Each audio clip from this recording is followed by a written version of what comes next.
रात कीता जी ने एक मेरे लई, पल भी ना बैठा जेड़ा टिक मेरे लई। किन्ने एहसान मेरे सिर ते, सोच सोच अखों हंझू चो गया।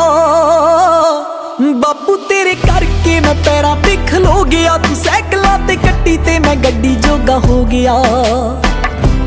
बापू तेरे करके मैं पैरां ते खलो गया, तू सैकलां ते कट्टी ते मैं गड्डी जोगा हो गया। हाय सच आखा